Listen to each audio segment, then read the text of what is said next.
Hi, my name's Sonia Meggie and I'm the founder of an organisation called Inspirational You. I'm also a mother and a student. Over the last 2 years, I have met and interviewed over 200 women.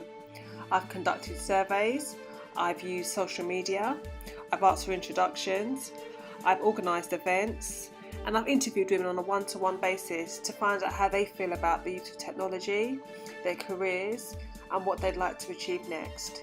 Many have spoken about the personal challenges that they faced with childcare. Many have spoken about the guilt factor. Many have spoken about the fact that maternity has meant that they're now liberated to go out and fulfil their passions.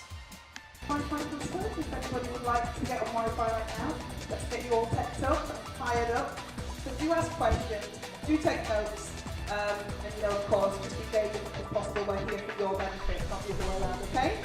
How can technology be used to develop your business? Tech for me has opened up many doors. I happen to be the first in a few of technology's qualifications, and it's opened the doors for me to have my own business, be a homeschooling mum, and on the board of many different strange companies. Apps are amazing right now. There's lots of things that you can utilise with free apps, paid apps, whatever. And I find that what I like to do now is like a game I play with the smart kids that I teach. It's a game where we open up the apps as well as when I do business meetings, find out what apps people use most and see what uses it has for you. Because I've recently done an invoice from an app and my business partner was like, oh my God, that took you seconds. How did you do that?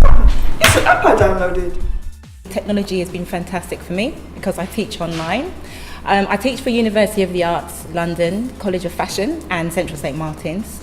And I'm able to reach people all over the world, Africa, Russia.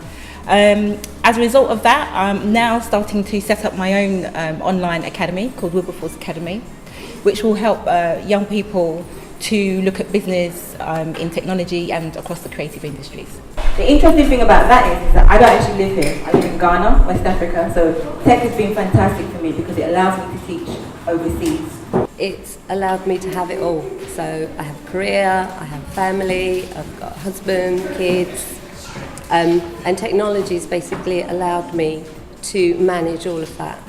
YouTube is a great resource. It's like you can just type in the word Twitter help and you will get some. There are lots of people that just don't mind filming themselves, telling you how to do stuff. I've taught myself Photoshop, I tried to edit a video, I didn't do it well. But it's, you know, there's so many help videos, at least on YouTube.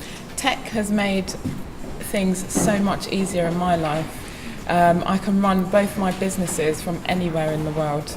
That can be in the bathroom, the kitchen, on the school run, at the school gates, in the queues, even from home if I want to. Technology has been brilliant for me in regards to my business because it gets me to spread the word about the wonderful things that British black entertainers are doing, which was really previously unheard of and not really discussed. There's a website called Namecheck and it's spelled NAMECHK.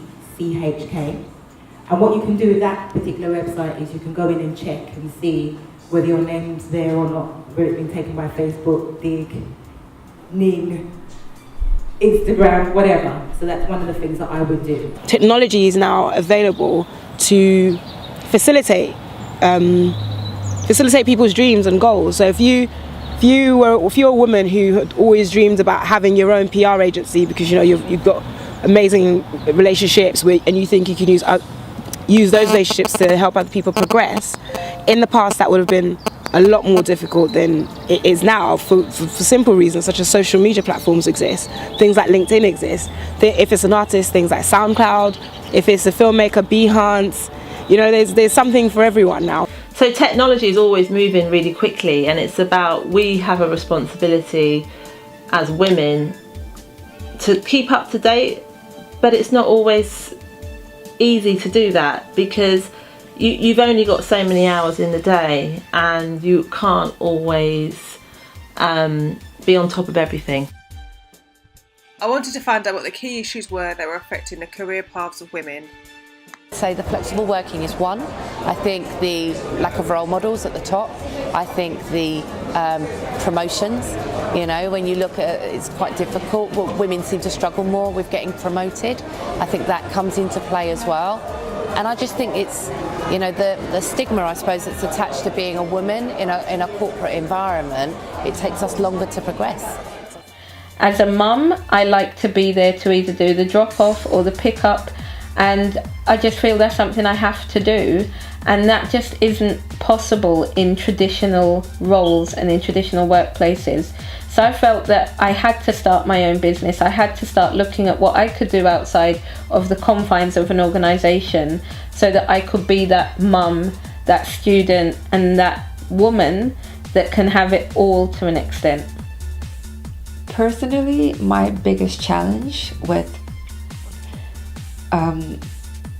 setting up my own business is lack of support with my daughter. And I think, and the costs that go with childcare, to be able to have the mind space, to be able to make a plan, to then execute it. That to me is the biggest challenge as a single mom. Finding someone to look after your children who you trust, especially if you work in a really unpredictable profession. For example, me working in television, I never know how long a contract's going to last, I never know how long my day's going to be, I never know what deadlines are going to come up, they move all the time. When I went off on maternity leave, I took 2 quite long maternity leaves, well, a year for both, and I found that during that time technology had moved on really quickly in the space of a year.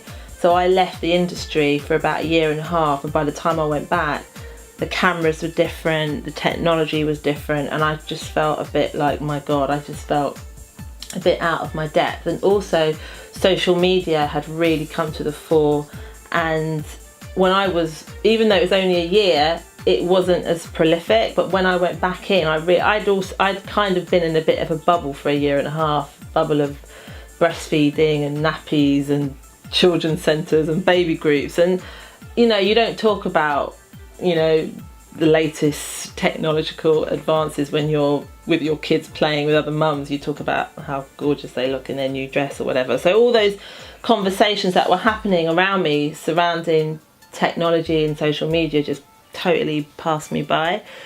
So now I try to make a conscious effort to stay up to date with technology, and it is difficult because naturally I'm not drawn to technology, so I really have to force myself, you know, to try and stay current and stay, you know, make sure that I'm aware of those changes that are happening around me, especially within my field. It seems that corporate environments are more and more perceived as tremendously and entirely flawed environments which are giving limited opportunities to create the value structure.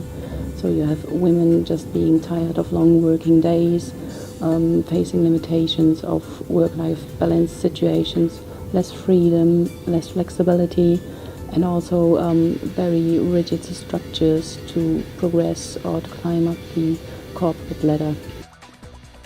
In part 1 of this documentary, we explored why more women are starting their own business and the issues affecting the career paths of women. Please stay tuned for part 2.